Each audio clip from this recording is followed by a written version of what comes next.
Hello friend, welcome to my YouTube channel Deepak education centre में। तो friend, आज का इस वीडियो में हम लोग देखेंगे केमिस्ट्री का और है ना ऑर्गेनिक पार्ट देखने वाले हैं। जैसा कि आप लोग थंबनेल में देख पा रहे हैं कि केमिस्ट्री का सी भी नहीं आता है, सिर्फ ये रिएक्शन देख लो, ऑर्गेनिक खत्म। ऐसा इसलिए लिखा गया है क्योंकि इस वीडियो में मैं आपको ऐसा रिएक्शन बताने वाला हूं जो आपके बोर्ड एग्जाम में डायरेक्ट देखने को आपको मिलेंगे। ऑर्गेनिक का मैं आपको ऐसा रिएक्शन बताऊंगा, इतना इंपॉर्टेंट रिएक्शन बताऊंगा कि आपको केमिस्ट्री का सी भी नहीं आता ना, आप एकदम आसानी तरीके से ये रिएक्शन कर लोगे। जी बिल्कुल, एकदम आसानी तरीके से रिएक्शन कर लोगे, एकदम इजी लैंग्वेज में, एकदम सरल भाषा में आपको बताने वाले हैं। ऐसा आपको कहीं नहीं बताया जाएगा। इतना सरल लैंग्वेज लेके आए हुए हम आपके लिए, बहुत ही धाकड़ तरीके से बताने वाले हैं आपको ऑर्गेनिक केमिस्ट्री का हर एक रिएक्शन। तो आपको मैं इस वीडियो में जो रिएक्शन कराने जा रहा हूं, जो रिएक्शन आपको बताने जा रहा हूं, वो रिएक्शन आपको एकदम से एकदम देख लेना है। एकदम वीडियो को स्किप नहीं करना है, वीडियो को एंड तक देखना है, क्योंकि केमिस्ट्री का आपको सी भी नहीं आता तो ये रिएक्शन आपके लिए बहुत ही इंपॉर्टेंट है। हर बच्चा बच्चा ये रिएक्शन को सीख लेगा, इतना इजी तरीके से मैं बताने वाला हूं इस वीडियो में। तो वीडियो को एंड तक देखना है, स्किप नहीं करना है।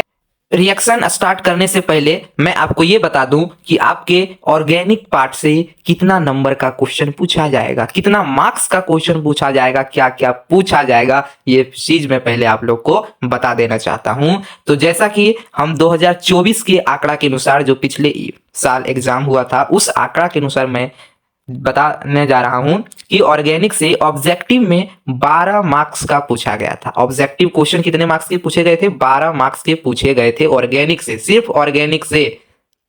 30 में 12 मार्क्स ऑर्गेनिक का ही, समझ सकते हैं कितना ज्यादा ऑर्गेनिक का ऑब्जेक्टिव पूछा गया था, आधा लगभग। और सब्जेक्टिव की बात करें तो 50 नंबर में से 27 नंबर का आपका ऑर्गेनिक से ही पूछा गया था 2024 में। देख सकते हैं आप, क्वेश्चन बैंक में जाएं, वहां पे आप जाके देख सकते हैं यदि आपको हमारी बातों पर विश्वास नहीं हो रहा है तो। ठीक है, तो टोटल 50 मार्क्स में 27 मार्क्स आपका सिर्फ ऑर्गेनिक से ही पूछा गया था। यानी कि 50 का आधा 25, 27 मान के चलिए, आधा आधा आपका ऑर्गेनिक से ही, सब्जेक्टिव में भी आधा ऑर्गेनिक से ही, ऑब्जेक्टिव में भी आधा ऑर्गेनिक से ही। समझ सकते हैं कि ऑर्गेनिक आपके लिए कितना इंपॉर्टेंट है। तो इसलिए मैं कह रहा हूं कि वीडियो को एंड तक देखना। यदि आपको रिएक्शन नहीं आता है, किस तरह से रिएक्शन को याद करना है, किस तरीके से रिएक्शन को लिखना है, ये सब चीज आपको नहीं आता है, तो आपको वीडियो पूरा देखना चाहिए, है ना। वीडियो आपको स्किप नहीं करना है, तो इसलिए वीडियो को आप पूरा एंड तक देखें। एकदम सरल भाषा में मैं आपको बताऊंगा। मैंने आपको बता दिया कि कितना मार्क्स का पूछा जाएगा, ठीक है। तो इसके बाद अब हम लोग स्टार्ट करते हैं। इतना बता देना आपके लिए जरूरी था, क्योंकि आपको पता होना चाहिए कि कितना मार्क्स का पूछेगा। पता नहीं तो क्या लिखेंगे आप, पहले मार्क्स तो पता होना चाहिए कि कितना ऑर्गेनिक से पूछा जाता है। तो अब हम लोग अभी हम लोग क्या देखेंगे, सबसे पहले शॉर्ट नोट्स देखेंगे। शॉर्ट नोट्स आपका 5 मार्क्स का पूछा जाता है। तो मैं आपको 10 शॉर्ट नोट्स बताऊंगा, 10 में से आपका 3 गो फिक्स है, 10 में से 3 गो आपका आएगा ही आएगा, ये आप भी मेरा गारंटी है। वही 10 गो में से 3 गो आएगा और आपको लिखने देगा, 5 मार्क्स आपको आसानी से मिल जाएगा। एकदम बहुत आसान तरीके से 5 मार्क्स क्या कर सकते हैं, उठा सकते हैं इन रिएक्शन को पढ़ के। तो रिएक्शन अब हम लोग स्टार्ट करते हैं, देखते हैं वो कौन कौन सा रिएक्शन है जो आपके 5 मार्क्स में पूछे जाने की एकदम बहुत ही ज्यादा संभावना है। और वो सारा क्वेश्चन जो मैं प्रीवियस ईयर्स क्वेश्चन से ही लिया हूं, मैं सारा शॉर्ट नोट्स। तो ऐसे देखते हैं वो शॉर्ट नोट्स क्या है। Let's start.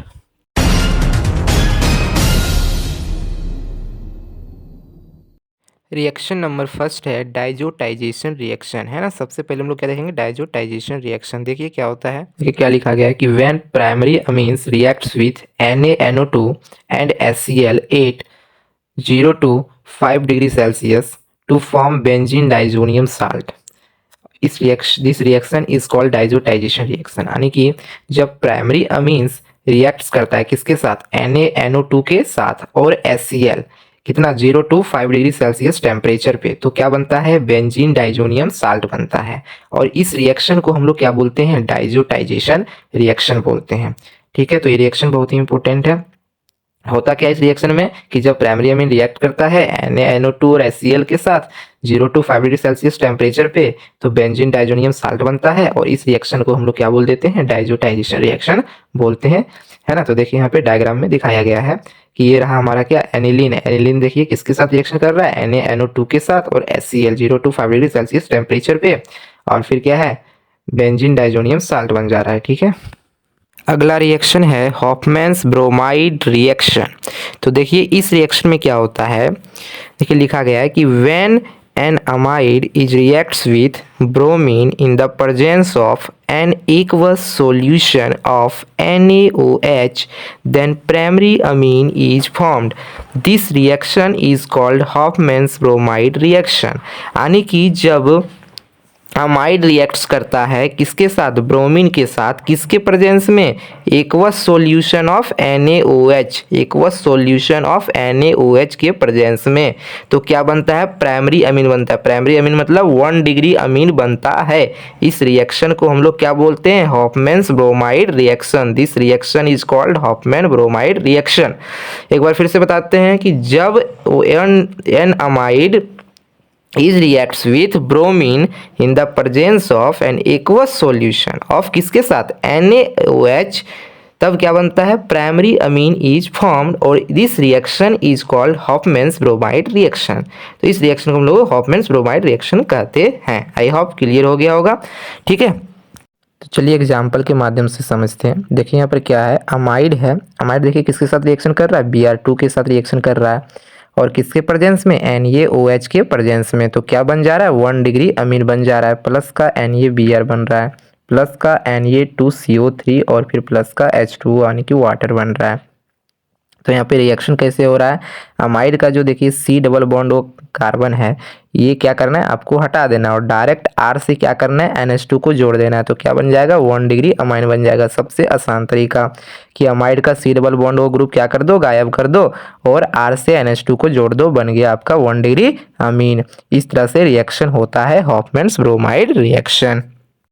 अगला रिएक्शन है और वेरी वेरी इंपॉर्टेंट रिएक्शन है ये वाला, तो इसको इंपॉर्टेंट में कर लेना है। तो नेक्स्ट रिएक्शन क्या है, रीमर टीमन रिएक्शन। रिएक्शन का नाम क्या है, रीमर टीमन रिएक्शन। इस रिएक्शन में क्या होता है, देखिए लिखा गया है कि when phenol is treated with chloroform in the presence of NaOH then orthohydroxybenzaldehyde is formed. This reaction is called Reamer-Tiemann reaction। और यहाँ पे जो ऑर्थोहाइड्रोक्सीबेंजल्डिहाइड है इसको हम लोग क्या बोलते हैं, सालिसाइलल्डिहाइड। तो इसका दूसरा नाम भी याद रखना है, सालिसाइलल्डिहाइड। ये नाम बहुत ही इंपॉर्टेंट है, ठीक है। तो ऑर्थोहाइड्रोक्सीबेंजल्डिहाइड को क्या बोलते हैं, सालिसाइलल्डिहाइड। यानी कि कहने का मतलब ये है कि जब फिनॉल को हम लोग किसके साथ रिएक्शन कराएंगे, क्लोरोफॉर्म के साथ। क्लोरोफॉर्म बोले तो CHCl3, किसके प्रेजेंस में कराना है, NaOH, aqueous solution of NaOH के प्रेजेंस में कराना है। तो क्या बनेगा, ऑर्थोहाइड्रोक्सीबेंजल्डिहाइड बनेगा। क्या बनेगा, ऑर्थोहाइड्रोक्सीबेंजल्डिहाइड बनेगा। और इस रिएक्शन को हम लोग क्या कहेंगे, रीमर टीमन रिएक्शन कहेंगे। यानी कि जब फिनॉल रिएक्शन करेगा क्लोरोफॉर्म के साथ किसके प्रेजेंस में, NaOH के प्रेजेंस में, तब बोलेंगे इसको, यानी कि तब क्या बनेगा, ऑर्थोहाइड्रोक्सीबेंजल्डिहाइड बनेगा और इस रिएक्शन को बोलेंगे रीमर टीमन रिएक्शन। चलिए एग्जाम्पल के माध्यम से समझते हैं। तो देखिए एग्जाम्पल आप लोग के सामने है। देखिए क्या है, फिनॉल। फिनॉल देखिए किसके साथ रिएक्शन कर रहा है, CHCl3, किसके प्रेजेंस में, NaOH के प्रेजेंस में। यहाँ 1 नंबर देने का मतलब ये है कि जो फिनॉल है वो सबसे पहले रिएक्शन करेगा CHCl3 के साथ, किसके प्रेजेंस में, NaOH के प्रेजेंस में। उसके बाद दूसरा नंबर में उसका क्या करा देंगे, हाइड्रोलिसिस करा देंगे। दूसरा नंबर में H2O लिखें, इसका मतलब क्या है कि उसका हाइड्रोलिसिस करा देंगे। तो फिर हमारा क्या बन जाएगा, ऑर्थोहाइड्रोक्सीबेंजल्डिहाइड बन जाएगा। क्या बन जाएगा, ऑर्थोहाइड्रोक्सीबेंजल्डिहाइड बन जाएगा। और इसी का दूसरा नाम है सालिसाइलल्डिहाइड। इसी का दूसरा नाम क्या है, सालिसाइलल्डिहाइड। तो फिनॉल देखिए यहाँ पे पहला पार्ट में क्या कर रहा है, 1 नंबर में CHCl3 के साथ रिएक्शन कर रहा है NaOH के प्रेजेंस में और दूसरा नंबर में उसका हाइड्रोलिसिस करा दे रहे हैं। तो बन जा रहा है ऑर्थोहाइड्रोक्सीबेंजल्डिहाइड और इसी को बोलते हैं सालिसाइलल्डिहाइड। ये हमारा पूरा रिएक्शन है रीमर टीमन रिएक्शन, ठीक है। अगला रिएक्शन एकदम बहुत ही इंपॉर्टेंट रिएक्शन होने वाला है अगला रिएक्शन। तो देखिए अगला रिएक्शन क्या है, कोल्बेज रिएक्शन। नेक्स्ट रिएक्शन क्या है, कोल्बेज रिएक्शन। तो ये भी रिएक्शन आपके लिए बहुत ही इंपॉर्टेंट होने वाला है। तो कोल्बेज रिएक्शन क्या होता है, देखिए लिखा हुआ है कि when phenol is treated with NaOH then phenoxide ion is formed. So phenoxide ion is more reactive than phenol. Phenoxide ion क्या होता है? मोर रिएक्टिव होता है किससे? फिनॉल से। इसलिए क्या करता है? So phenoxide ion reacts with CO2 and form ortho hydroxy benzoic acid. और इसी को हम लोग क्या बोलते हैं? ऑर्थो हाइड्रोक्सी बेंजोइक एसिड को क्या बोलते हैं? Salicylic acid. तो इसका दूसरा नाम भी याद रखना है कि ऑर्थो हाइड्रोक्सी बेंजोइक एसिड को क्या बोलेंगे? Salicylic acid. और इस रिएक्शन को बोलते हैं कॉल्बेज रिएक्शन। क्या बोलते हैं? कॉल्बेज रिएक्शन। तो देखिए यहाँ पे हो क्या रहा है कि क्या बोले कि जब फिनॉल किसके साथ रिएक्शन करेगा? Treated with NaOH। फिनॉल किसको ट्रीट करेगा? NaOH के साथ। तो क्या बनाएगा? फिनॉक्साइड आयन बनाएगा। और फिनॉक्साइड आयन क्या होता है? ज़्यादा रिएक्टिव होता है किससे? फिनॉल से। इसलिए फिनॉक्साइड आयन किसके साथ रिएक्शन कर लेगा? CO2 के साथ कर लेगा। और क्या बना देगा? ऑर्थो हाइड्रोक्सी बेंजोइक एसिड बना देगा।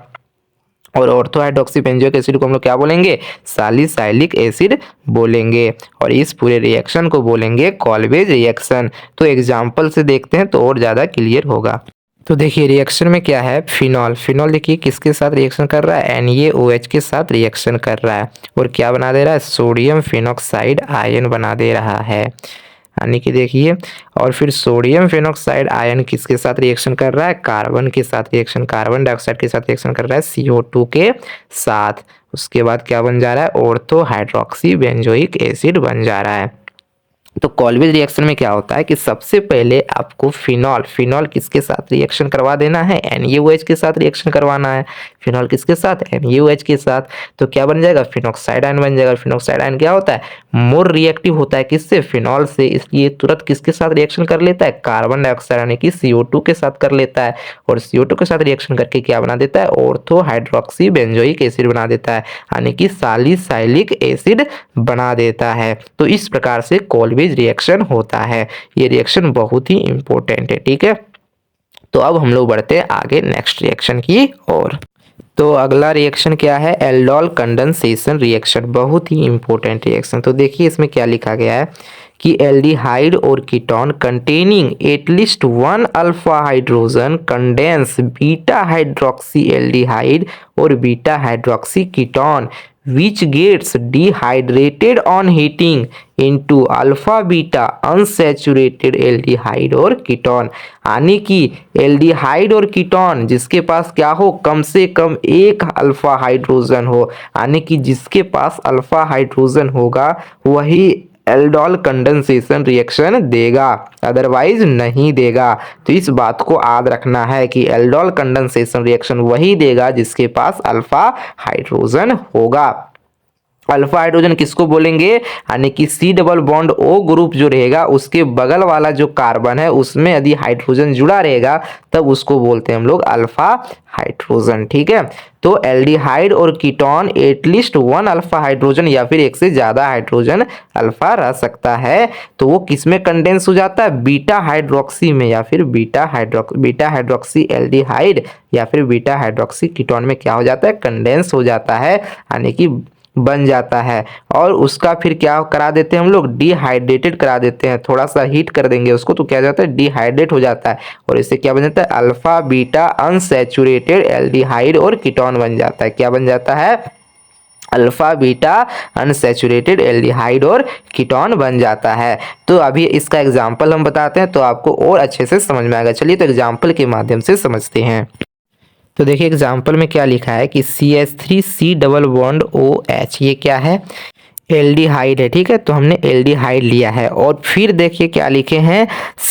HCH2C+OH ये भी क्या है? एल्डिहाइड है। दोनों एक ही एल्डिहाइड है। ठीक है, दोनों एसिटल्डिहाइड ही है। दो कार्बन है इसलिए क्या बोलेंगे? एसिटल्डिहाइड। दोनों एसिटल्डिहाइड है, लेकिन दूसरा नंबर में देखिए जो लिखे हैं HCH2C+OH इसको थोड़ा इस प्रकार से लिख लेना है। उसके बाद डाइल्यूट OH लिखा गया। डाइल्यूट OH लिखने का मतलब क्या है कि किसी भी बेस के प्रेजेंस में, है ना, जो हमारा जो एल्डिहाइड ये लिए हैं दोनों एल्डिहाइड, इसका रिएक्शन किसके साथ कराएंगे, किसी बेस के प्रेजेंस में कराएंगे तो ये क्या हो जाएगा, कंडेंस हो जाएगा। देखिए किस में कंडेंस हो जाएगा, बीटा हाइड्रोक्सी एल्डिहाइड में। बीटा हाइड्रोक्सी यानी कि देखिए अल्फा बीटा, बीटा पे क्या जुड़ा हुआ है, OH ग्रुप जुड़ा हुआ है, इसलिए इसको क्या बोलेंगे, बीटा हाइड्रोक्सी एल्डिहाइड। इसमें क्या हो गया, कंडेंस हो गया। फिर इसको हम लोग क्या कर देंगे, थोड़ा सा हीट कर देंगे। हीट कर देंगे तो यहाँ से वाटर क्या हो जाएगा, बाहर हो जाएगा। और वाटर जब बाहर हो जाएगा तो क्या बन जाएगा, CH3 CH double bond CH, फिर C डबल बॉन्ड O, फिर H, ये क्या बन जाएगा, अल्फा बीटा अनसैचुरेटेड एल्डिहाइड बन जाएगा। ठीक है, तो ये रिएक्शन हमारा होता है। अब ये जो रिएक्शन इतना लंबा चौड़ा दिया गया है, इसको आपको शॉर्ट में लिखना है। तो देखिए आप शॉर्ट में हम इसको कैसे लिखेंगे, है ना। तो शॉर्ट में लिखने के लिए क्या करेंगे, देखिए यहाँ पे CH3 CH double bond O लिखा है, फिर अगला फिर वही एल्डिहाइड है, उसको इस प्रकार से लिख लेना है। दो गो हाइड्रोजन देखिए इस तरह से रख दिए और CH CHO, और फर्स्ट स्टेप में क्या दिखा देना, डाइल्यूट NaOH या फिर OH माइनस भी लिख देंगे तो चलेगा।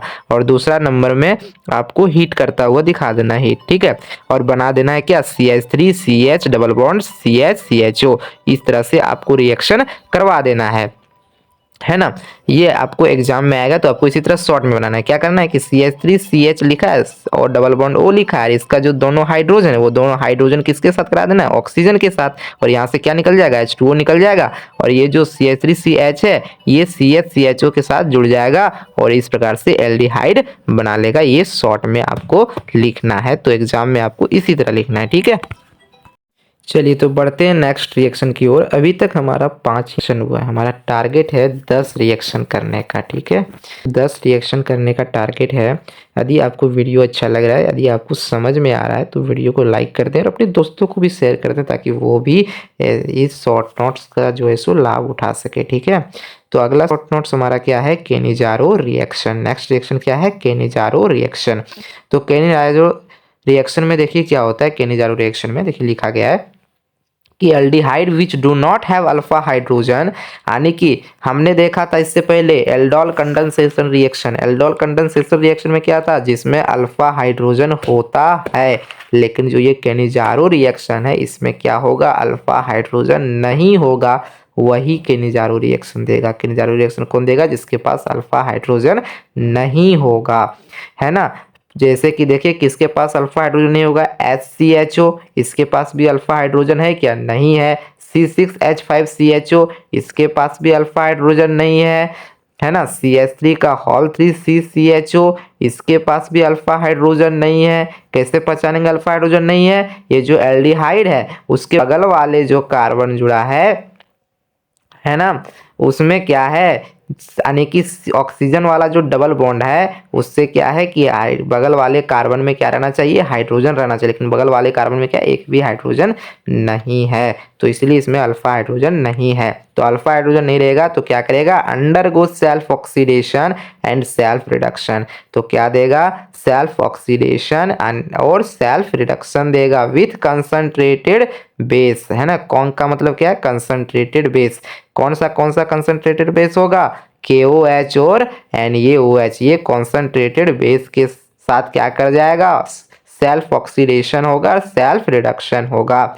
और क्या होगा, in this reaction one molecule is reduced to alcohol and other molecule is oxidized to salt of carboxylic acid। और इस रिएक्शन में एक मॉलिक्यूल कह रहा है क्या होगा, रिड्यूस होगा किसमें, अल्कोहल में, और दूसरा मॉलिक्यूल है वो ऑक्सीडाइज हो जाएगा किसमें, साल्ट ऑफ कार्बोक्सिलिक एसिड में। तो इस प्रकार से केनिजारो रिएक्शन होता है। तो आज आपको यही रखना है कि केनिजारो रिएक्शन वही देगा जिसके पास अल्फा हाइड्रोजन नहीं होगा। और अल्फा हाइड्रोजन किसके पास नहीं होगा, HCHO, C6H5CHO, CH3 का होल 3 CHO, ये सब के पास क्या अल्फा हाइड्रोजन नहीं है। तो ये क्या देगा, केनिजारो रिएक्शन देगा किसके साथ, कंसंट्रेटेड KOH और कंसंट्रेटेड NaOH बेस के साथ। और क्या होगा, एक मॉलिक्यूल रिडक्शन हो जाएगा, यानी कि रिड्यूस हो जाएगा, अल्फा मॉलिक्यूल ऑक्सीडाइज होगा किसमें, साल्ट ऑफ कार्बोक्सिलिक एसिड में। तो चलिए एग्जाम्पल के माध्यम से इसे हम लोग समझने का प्रयास करते हैं। तो हम आ चुके हैं एग्जाम्पल पे। देखिए क्या लिखा हुआ है एग्जाम्पल में, HCHO प्लस क्या लिखा हुआ है HCHO, यानी कि दोनों क्या है, दोनों एल्डिहाइड है ना, दोनों फॉर्मल्डिहाइड है, एक एक कार्बन है। इसका रिएक्शन किसके साथ हो रहा है, कंसंट्रेटेड NaOH के साथ कराना है। तो क्या बन जा रहा है CH3OH और प्लस का क्या बन जा रहा है HCOO। यानी देखिए एक मॉलिक्यूल जो एल्डिहाइड का वो क्या हो जा रहा है, रिड्यूस हो जा रहा है किसमें, अल्कोहल में रिड्यूस हो जा रहा है CH3OH में। और दूसरा मॉलिक्यूल देखिए किस में जा रहा है, ऑक्सीडेशन हो जा रहा है, यानी कि ऑक्सीडाइज हो जा रहा है दूसरा मॉलिक्यूल किसमें, सी डबल बॉन्ड ओ के में, HC डबल बॉन्ड ओ के में क्या हो जा रहा है, ऑक्सीडाइज हो रहा है साल्ट ऑफ कार्बोक्सिलिक एसिड में। तो इस तरह से रिएक्शन होता है। आपको जब भी दिया रहेगा, यानी मान लीजिए कि दो गो एल्डिहाइड दिया है, उसके पास क्या है कि अल्फा हाइड्रोजन नहीं है, तो क्या करना है, एगो का ऑक्सीडेशन करा देना है और एगो का रिडक्शन करा देना है, किसके साथ, कंसंट्रेटेड NaOH के साथ। इस प्रकार से आपको रिएक्शन करा देना है, ठीक है। चलिए तो हम लोग अगले रिएक्शन की ओर बढ़ते हैं। अगला रिएक्शन सबसे इंपॉर्टेंट रिएक्शन, इसको मोस्ट VVI कर लीजिए। ये रिएक्शन जहाँ तक मुझे लगता है कि 100% इस बार आने वाला है, ठीक है। इस रिएक्शन का नाम है HVZ, जिसका फुल फॉर्म होगा हेल वोल्हार्ड जेलेंस्की रिएक्शन, है ना। HVZ हेल वोल्हार्ड जेलेंस्की रिएक्शन का नाम है। तो देखते हैं इस रिएक्शन में होता क्या है। तो देखिए लिखा क्या गया है, सबसे पहले वो देखते हैं कि carboxylic acids having at least one और more alpha hydrogen reacts with Cl2 and और क्या Br2 in the presence of red P. Red P का मतलब क्या है, फास्फोरस। पी का मतलब फास्फोरस, यानी कि रेड फास्फोरस टू गिव क्या देगा, अल्फा हेलो कार्बोक्सिलिक एसिड देगा। क्या देगा, अल्फा हेलो कार्बोक्सिलिक एसिड देगा। यानी कि जो कार्बोक्सिलिक एसिड है ना, उसके पास क्या होना चाहिए, एटलीस्ट वन अल्फा हाइड्रोजन होना चाहिए, एटलीस्ट वन अल्फा हाइड्रोजन, या फिर एक से ज्यादा भी अल्फा हाइड्रोजन होगा चलेगा। तब वो रिएक्शन करेगा Cl2 और Br2 के साथ, किसके प्रेजेंस में, रेड फास्फोरस के प्रेजेंस में। तब वो क्या बना देता है, अल्फा हेलो कार्बोक्सिलिक एसिड बना देता है। अब अल्फा हाइड्रोजन क्या होता है, ये हम बार बार अभी बताते आ रहे हैं कि C double bond O group वाले कार्बन से बगल वाले कार्बन जो जुड़ा रहता है, उसके पास जो हाइड्रोजन होता है उसको बोलते हैं अल्फा हाइड्रोजन। ये मैं बार बार बता रहा हूं आपको। तो अल्फा हाइड्रोजन आपको याद रखना है, ठीक है।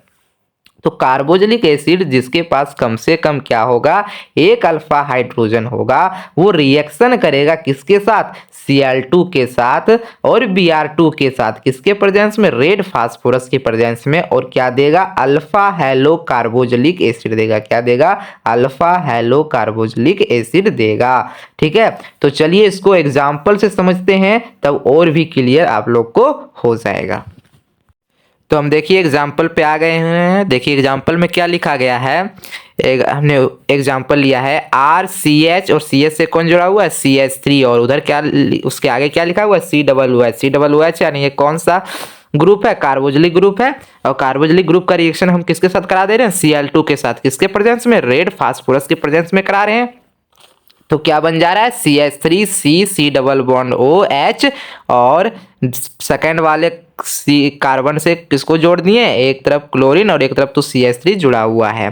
तो यहाँ पे क्या हो रहा है, HVZ है ना, जेलेंस्की वाला रिएक्शन हो रहा है। कैसे हो रहा है, देखिए यहाँ पे जो है शुरू में RCH लिखा हुआ है, उसके बाद क्या लिखे हैं, COOH, ठीक है।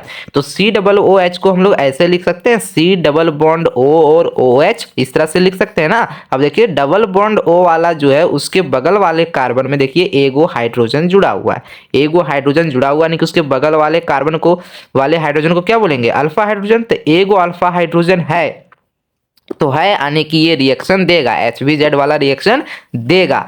तो इसीलिए हम इसका रिएक्शन किसके साथ करा दिए, Cl2 के साथ, और किसके प्रेजेंस में, रेड फास्फोरस के प्रेजेंस में। तो क्या बताएं कि जो अल्फा हाइड्रोजन होता है उसको हटा देता है, और वहां पे कौन जुड़ जाता है, आपका हेलोजन ग्रुप। तो अल्फा हाइड्रोजन देखिए यहाँ पे एक था H, तो इस H को हटा के यहाँ पे कौन जुड़ गया, Cl जुड़ गया, यानी अल्फा पोजिशन पे जुड़ा, इसलिए इसका नाम होता है अल्फा हेलो कार्बोक्सिलिक एसिड, क्योंकि कार्बोक्सिलिक ग्रुप होता है और अल्फा पोजीशन पे क्लोरीन जुड़ा हुआ है, इसलिए इसका नाम है अल्फा कार्बोक्सिलिक एसिड। तो इस प्रकार से रिएक्शन होता है।